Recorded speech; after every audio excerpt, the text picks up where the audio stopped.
Shifting gears a little bit, in our next segment, Universities and Innovation, Driving Higher Education Transformation, we welcome Sachin Jain from our incredible partner ETS, who will showcase leaders from Ashoka University, Shoolini University, Plaksha, and Amity University.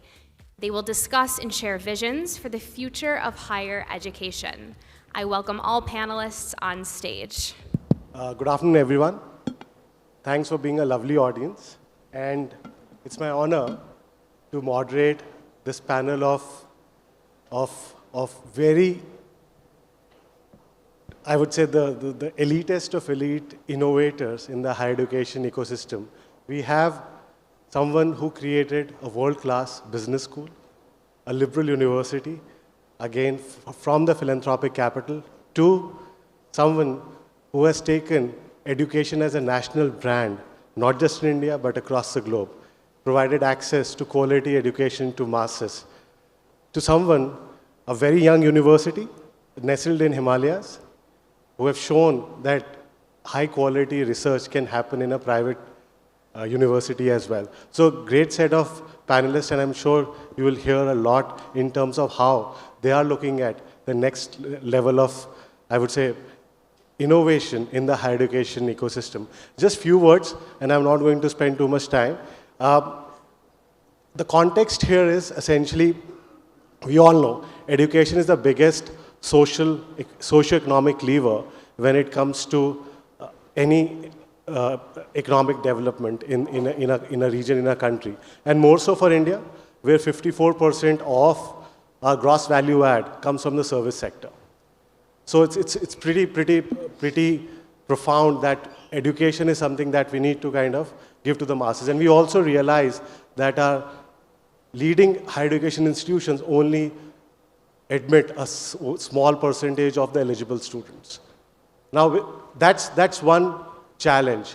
I think the other side of it is what Michael Crow, president of ASU, in his last book, The Fifth Wave, said, that for the socioeconomic prosperity, the institutional capacities needs to increase multifold to give education to millions of eligible students. And at the same time, institutions also need to improve on the capabilities through learning technologies, through collaboration and not competition. And I think that's very important, through collaboration and not competition. And then partnerships across academia, industry, and government. And this is something needs to accelerate at a much faster pace if we have to educate millions of these eligible students who can then add value to the economy in terms of the socio-economic development. And with that, I think I'll start with Pramath. If I were to paraphrase on a timeline, if ISB was Innovation 1.0, if Ashoka was Innovation 2.0, where do you see Innovation 3.0 coming? I don't know, honestly. I do think that, given the point you made about the need for high-quality education in the country, I don't think we have truly exploited the value of high-quality, digitally enabled online education. There is still a perception that whatever is available online is not quite up to snuff. And the whole promise of online for me has been that you can actually take very high-quality education and make it accessible to everyone, truly democratize it. I don't think that has happened. We are still sort of educating the educated, and generally, the perception about the programs, with no offense to anybody offering programs online here, I'm also in that space. But to me, an ISB online is Innovation 3.0. For me personally though, since you mentioned ISB and Ashoka, I think the Innovation 3.0 personally is to actually take both ISB and Ashoka to truly world-class levels. I think it would not be fair to call them world-class. Well, ISB to some extent is. Raji is sitting here and he's been there from the start. It climbed up to number 12 in the world rankings at some point. We've struggled in the last few years. This year we climbed up again to 31 from 39. The rest of the 30 are really good schools, but our aspiration is that we should be a top 10 or a top 15 school. It would be Innovation 3.0 to get that young institution, which is a standalone business school, into that level. And similarly for Ashoka, if you actually look at our aspiration, it is to become a top 100. It's easy to say that. Our friend here, Atul, might get there faster. He's cracked some of the code on it. But I think if any of institution from India gets in, it will be one of the youngest ever, not one, the youngest ever, which is not government funded, right? For a private university to enter a top 100 or even a top 200 in less than 30 years or 35 years is never been done, ever. And I think that would be Innovation 3.0. Thank you, Pramod. Thank you so much. Moving to Asim, you. Amity is a truly national education brand, the only national education brand that has now gone beyond the shores of India, and kind of alluding to what Pramod said, is not just a scale, but also in terms of the quality and reputation that comes with the rankings. Prime Minister Modi has got this, he always has these big, audacious tasks that we should have a 50% GER by 2035. We are currently at 28. And like what Pramod mentioned, online could be a great enabler in that aspect, in terms of improving the GER in India, in providing access to quality education at scale. What are some of your views and vision in terms of how do you see Amity in terms of this new avatar in the next 10, 20 years? Yeah, great, thank you, Sachin. And if I can begin by saying it's so great to follow Dr. Pawar, who is a great pioneer of the sector. And Sachin, thank you for your comments and your words. You're right. At Amity, we do have a great passion on access and equity. And you spoke about the GER now moving from 27% to the desired 50% by the government. But actually, the priorities of the government, and which percolates down from the Honorable Prime Minister Modi into the statutory bodies, NEP, and eventually the state machinery, is not only the GER, but some other priorities also, particularly quality and global positioning. Let me just address each one in terms of innovations and what we are doing at Amity. So on access, some of us who have been in the sector long enough remember that 25 years ago, there were no private universities. You know, that model did not exist. It was government universities and affiliated colleges to government universities. And the thought was, can we learn from what's happening globally, and can private capital contribute alongside government funding to create this model of private state universities, which we as the Amity Group, particularly with our founder, Dr. Ashoka University, were able to pioneer and create a model where success was proven as a private university. And many other universities then have come up, many of the good ones on stage here today. So access and creating higher GER has always been one of our priorities. And a few years ago, we felt that to really achieve scale, bricks and mortar is not enough. And we were the first in India to get a license for online degrees.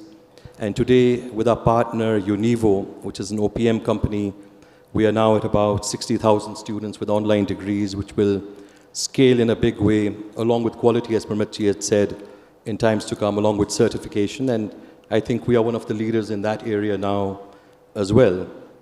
In terms of the sector, it's not enough to bring people into the sector. How do you retain people into the sector? And I think innovations in terms of how do we think about credit transfer, multiple entry and exit points for students, modularity of education, that is all part of how we are trying to create academic structures going forward. So that speaks to access and equity. On the quality part, one aspect, as you well know, Sachin, is research and innovation is an area that all of us are very focused on. The 2,000 patents that our faculty have filed, the 30,000 publications, 500 funded projects, 750 companies, startups that we're incubating.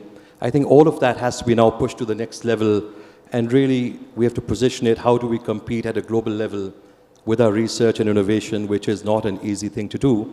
And in terms of quality, also, how do we collaborate with industry? So, for example, we have a joint venture institution with the Tata Group for high-end engineering programs in which they provide faculty and labs. We have a joint venture institution with the Confederation of Indian Industry, CII, for logistics, and dozens of models of where we collaborate with industry, and that also speaks to quality and what we can do for employability for the students. And thirdly is this global positioning, which I think also is very important to the government and how they're thinking about India's position in the world. So if we have today 18 campuses around the world outside of India, may it be in Dubai or London or Uzbekistan, Singapore, New York or San Francisco or Kenya or South Africa, in times to come, we will keep pushing the envelope on that, having our own campuses for student mobility, study abroad programs, but also helping us collaborate with the best in the world and being closer to those partners in different parts of the world. Oh, thank you, Aseem. And it's very interesting to know that 8 campuses, 8 countries at the moment? No, 18 campuses. 18 campuses. That speaks for itself. 18 campuses of an Indian homegrown brand outside of India. That's phenomenal. Taking a cue from you, Aseem, and my next question is to Atul. You have taken or Shoolini has taken a different view to private higher education, and the focus has been for the last 10 years that we are all seeing is on research. What's your view of the future of a university? How do you see a future of university? And do you think that research-based creation of new knowledge, that's also one of the key elements of a university, and that's what differentiates a university from a college. That's not about just teaching, it's also about creation of new knowledge. How do you see innovation in a university ecosystem, because you've taken a different route of focusing more on research than just on the teaching side? Thank you, Sachin. For people who don't know Shoolini, we are located in Himachal, up in very close to Kasauli, and not to sound arrogant, but we are the #1 private university in both THE and QS today in India. So I'm a big fan of Shah Rukh Khan, Sachin, and there's a dialogue of his, don't underestimate the power of the common Indian. And that's really the sort of approach that we took. And I'll come back to that first about research and then about what do I see as the future of education or higher ed or universities in India. I think the big belief around which we built Shoolini, and this was a range of discussions that I would have had with my dear friend Pramath way back when I was at McKinsey, was to say that you cannot build a great institution without deep research. So I was very fortunate way back in 2002 doing work with the government of India where we correlated academic excellence and research excellence. And to our surprise, it was a straight line. And at that point of time, the IITs were not actually doing anything in research, and that was one of the big recommendations that we gave to the Prime Minister, Mr. Vajpayee, at that point of time, with Rajat, who was the MD of McKinsey. So as Shoolini started forming, as we started thinking about it, we said we have to do research. And why? Again, there's a saying by Mark Twain, if your only tool is a hammer, everything looks like a nail. So that was the way we started, with the belief that if we want to build a great university, which we aspired to, because that's what I'd learned, you always have to think big. So we said you have to build research into your proposition. We had no idea how difficult it was. We had no idea how impossible it sounded. In fact, to make Pramath shy and blush, he told me, Atul, it's not possible. But then we started working together, and of course he patted our backs. So I won't bore you with what we did, but we somewhere disrupted the research value chain. We thought fundamentally differently. Just to give you a sense of size and scale, our total revenue pool is give and take, I think, $10 million. We're not even the size of a sub-department of Harvard. So I'll just share a couple of other statistics. In research, citations per publication, with which we measure research. I think academicians do that. Some of you might know. We are number 1 in India by miles. We are 5th in Asia and 39th in the world. And you can count 39 universities on your fingertips. So disruption is what I'm going to say. You have to think completely fundamentally outside the box. And it will only happen if you don't have money. So I'm a strong believer that money kills innovation. Build institutions in the future with frugality and scarcity. I think that's the first thing I'd like to say. The second thing I'd like to say is, again, a strong statement. This conference is happening today because we as universities have not delivered. Otherwise, there was no need to have EdTech. So I think somewhere there's going to be the race or the jury is out. Is EdTech going to come into offline? I think there was a discussion on that. Or we are going to maintain our stance as universities, fighting back EdTech, or I would say more importantly, collaborating, learning disruption from EdTech, and bringing the old legacy that we have as universities. So where can disruption happen? I'll just give 3 inputs. These are my thoughts of the university of the future. I think the future of big fat universities is dead. Sorry, Pramath, but I don't believe in the Ashoka model. And we can have different views. I think the future of a university is a large number of campuses across the world which are networked with each other, which are probably not 20,000, 30,000 in size, but 3,000 to 5,000 in size, but share knowledge and share alliances and share experiences and share research with each other, sort of stuff that ASU is trying to do. So that's, I think, one. I think the second thing, which I think Pramad you spoke about, is about leveraging digital in a very significant way. And digital is about sizably bringing the cost of innovation down.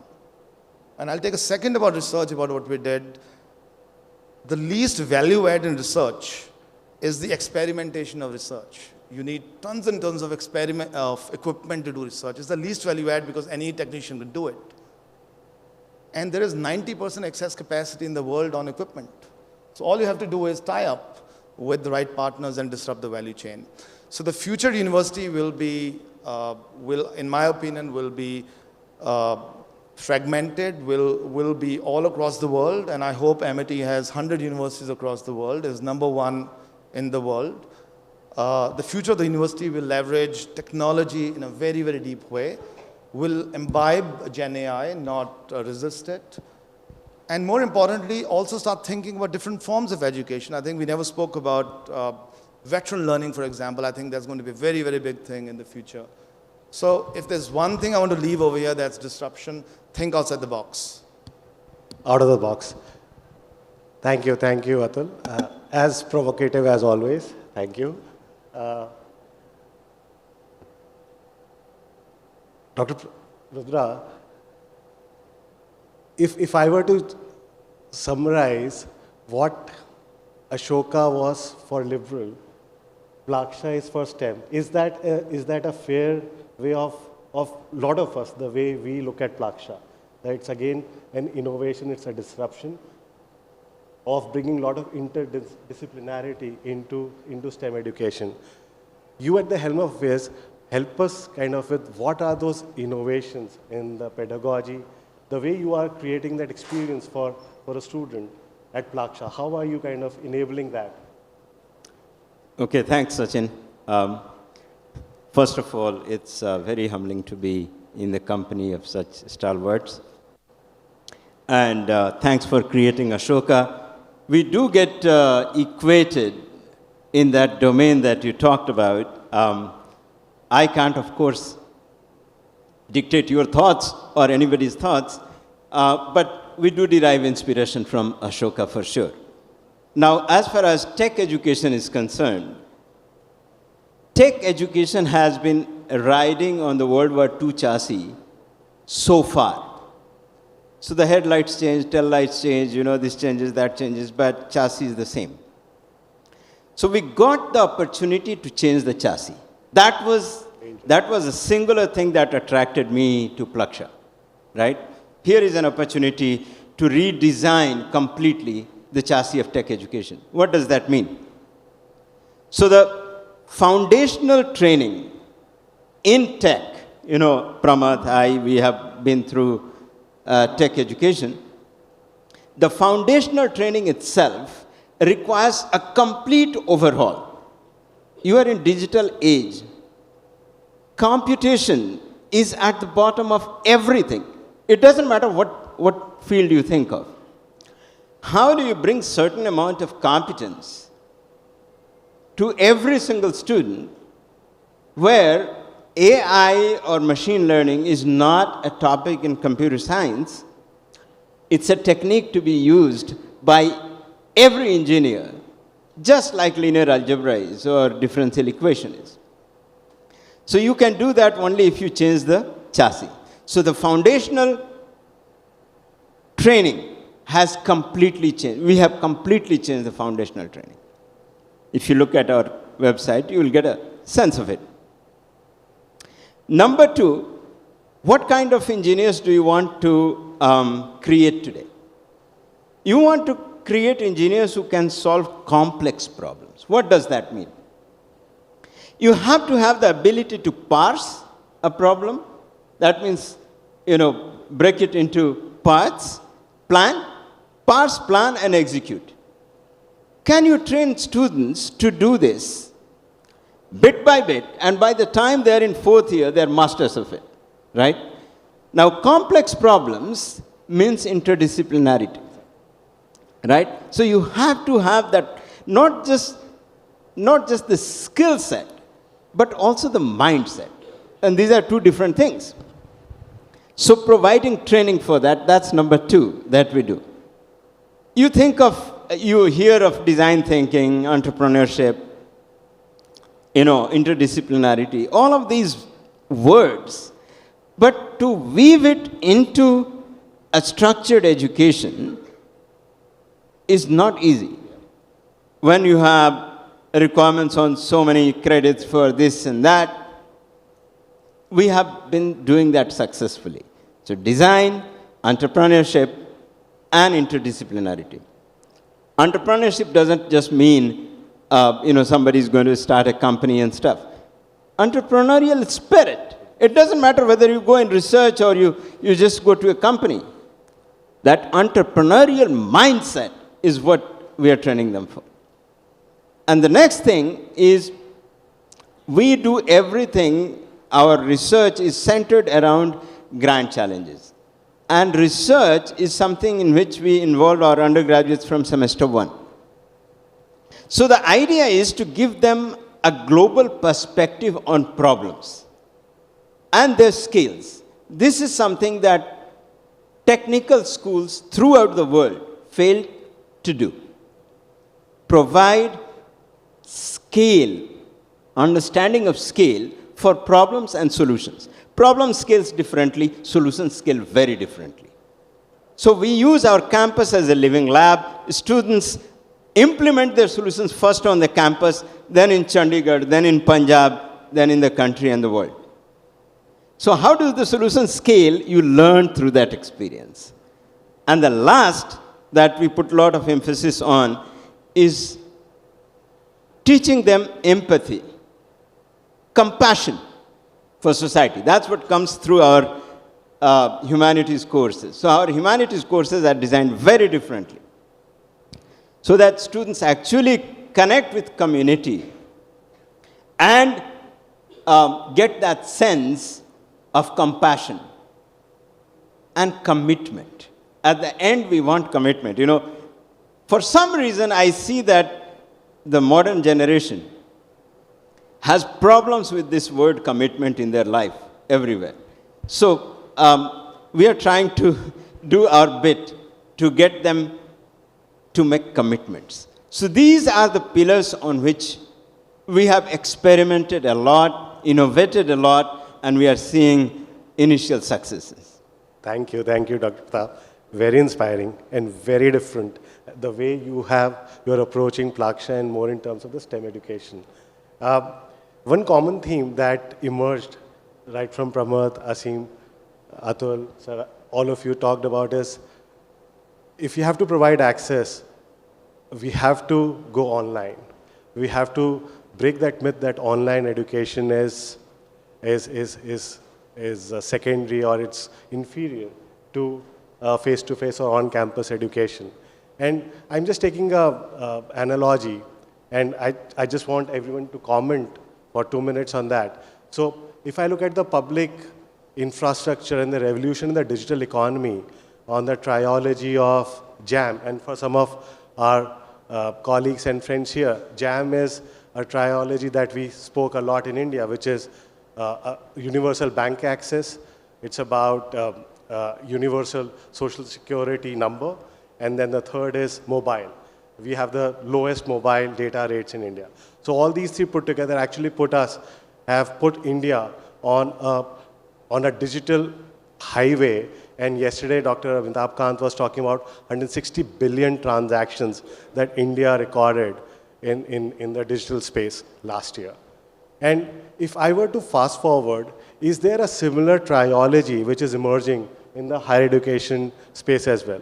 And what I mean by that, instead of a JAM, I say it is a SAM. And what is this SAM? S is basically skills. A is academic bank of credits, and M is micro-credentials, and we alluded to some of it during the conversation. So I'll start with Pramod. Do you think that this could be a foundational element in Innovation 3.0 as we look at higher education in India? Yeah, I think I would simply answer by saying, of course, and say yes. I personally am not quite there about this whole credentialing business. Because if you actually look at the way ISB has been built, there are no credentials. And at Ashoka, we started with the Young India Fellowship Program, no credentials. I have in the past also started other programs, the Vedika Scholars Program. We have somebody here from there, no credentials. I do think that in India, I don't know if in other countries too, the credentialing is actually provided by the credibility that comes from recruiters buying that graduate or recruiting that graduate. And I think you will see more and more of that happening. I think people are already trying that. I'm not going to take names, but there are many people here, I'm sure, at these conferences who are doing that. So I think ultimately yes, for people when they are unsure about the outcome, credentialing helps because you think at least I'll get the credential even if I don't get the outcome. Mm-hmm. The credential in itself is the outcome. But I think the pressure on jobs is so severe that I think we will all end up finding that, yes, of course, credentialing and all of this will help. So I'm not contradicting or arguing with the point. I'm saying that there is an alternative pathway as well, which is just the straight connection to jobs. And that's already happening. Thanks. Asim, what's your view on micro-credentials, skills, all kind of getting a modularity into higher education than just 3-year or 4-year straight path? Sure. No, look, I think all of your areas are very critical. And I'll take a step back. Broadly speaking, we are seeing incredible opportunities, excitement across sectors in India. And in education today, unparalleled amount of potential for innovation. So when we look at online, offline, actually we all know at the end of it, it's going to come out with a lot of hybrid models. That allows many more opportunities for different levels of micro-credentialing. Even the definitions of what that means will change over time. And I must say, last 2 days that I've been at this conference, I've been incredibly inspired by the kind of work that so many young companies, entrepreneurs are doing, so many interesting conversations. I've learned a lot. So I think the best ideas are yet to come. I do not think that we can bucket them only in these areas. Skills will, of course, be important. But I think we're entering into a whole new generation of thinking where traditional universities can partner with the most innovative ideas out there. And the online area is just beginning to evolve. So micro-credentialing is one thing, but even the use of AI, for example, what I'm seeing at Univo, the use of AI for virtual professors, virtual tutors, one-on-one, also looking at the contact center completely differently using chatbots based on AI. So there is so much opportunity that I would not want to define only in 3 letters today where we can go, because I think it's going to be a totally different world going forward. Fair enough. Atul, You know, I ended when I spoke about disruption. My belief is we are still in the very, very early stages of online. I think the next 5 years will define how online goes out and people imbibe online. But I'll just add one challenge for all of you. We are trying to build an online university. And I think the biggest challenge we have apart from content, Pramath, is cost of acquisition. So in a market like India, we are talking about 40 to 50,000 rupees per student of cost of acquisition. I think we are giving money and making Googles and Facebooks richer. The challenge for all of you sitting over here in EdTech and all of you are investors or EdTech players is, can you bring this cost of acquisition down to probably a few rupees? How do we ensure that market discovery happens like in a stock exchange? At least let's start with a few thousand rupees and bring it down to a few hundred rupees. And I think that's very, very, very important. Once that happens, you'll see people having content at a pull of a button. I think that's what you're talking about. But unless we solve for cost of acquisition, we will not be able to solve for online. I think we'll solve for technology, we'll solve for content, but we have to solve the distribution problem. Fair enough. Professor Rudra, what's your take on? Online is obviously going to flourish. Education is not just about learning skills for livelihood. Education is for livelihood and living. Living part cannot be done with online education. So as long as you are learning certain skills that gives you livelihood, you know, you get certain skills for a particular job, that can be done. And that's why you see so much talk about online education, because all of a sudden, you know, in last 20, 30 years, education has been reduced to a single dimension of finding your first job. And that is extremely unfortunate. I think we need to go back and look at education. So if you think that living is also part of training of education, you cannot replace offline, on university, in-campus living and learning. Okay, that will never go away. There are two things, you know, just not physical living, there is metaphysical living. There is invariance of space, time, all you transcend through that training, right? That kind of stuff comes only from a real experience of being with teachers, your colleagues, in a three-dimensional space. You know, I'll just give you one example, Sachin. When we are thinking about, you know, when you really need to think about something very, very serious, what do you say? You say, I need to take a walk. Why do you need to take a walk? Why can't you get inside your closet and think about it? Space expands your thinking. Space is essential for our learning. And that reduces to a two-dimensional grid when you are online. It just cannot replace the experience. So as long as you are learning how to add 2 plus 2 or multiply 3 by 3, those things can be learned with online education. Education, no. And therefore, I think there will be place for universities forever. Great point, sir. We're just about to close, so 30 seconds and one comment each on the internationalization of what's happening or what's being pushed by the Indian government. How is that going to accelerate innovation, or will that, in any case, accelerate innovation within the higher education ecosystem in India? Pramod, starting with you. Lots of friction to make that happen still. And I think the bigger internationalization opportunity is that as a country, we are basically outsourcing education abroad.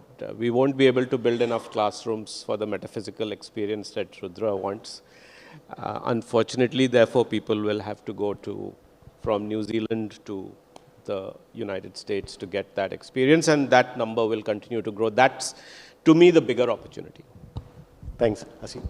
Yeah. You know, I'll just comment on something a little bit different, which is that over the last days, even today, we are talking a lot about change that will happen. You know, the innovation, what will happen to the sector. I sometimes like to think about what will not change in education and really try to distill what are the constants. And in this community of innovators in education, I hope that we always keep in mind that that student-centric approach, student outcomes, understanding that families are sacrificing for the education of a child, focusing on what we call values and sanskars and ethics and creating the right quality of product through our education platforms, that we are behaving in the right ethical way as we are marketing and selling into families and students. I think that is an equally important part and a constant that we should keep in mind. International people will come, students will in the future, by plane loads come to India to study. I think that will happen. But we as a community have to keep the core and the basics at heart. Thanks. Atul, what's your take? So I think we are living in a very exciting world, Sachin. I go back to 1992 when India started liberalizing. I think that's really happening to Indian higher education. I am completely convinced that getting foreign universities in India will ensure that all of us who are universities or edtech players will step up and will sizably improve in every particular parameter. So I think that's bound to happen. I think the second very interesting thing is happening is we spoke about disruption and innovation. So I think when you combine the two together, I think there is going to be one of the world's #1 universities sitting in this, hopefully, this panel today. I think Ashoka might do it faster than all of us, but we'll definitely be creating world-class universities out of India. And people from all over the world will come to India to study. Thanks. 30 seconds, sir, for you. Yeah, What's your take? India's time is here. And if you look at several parameters that they have to attain a critical value for the tipping point, that point has arrived. So in 10 years, Indian education will be on international scene for sure. So I think we have heard the time has come. It's going to be, the next 10 years is going to redefine who we are and what we are to the world. Thank you everyone for a great audience.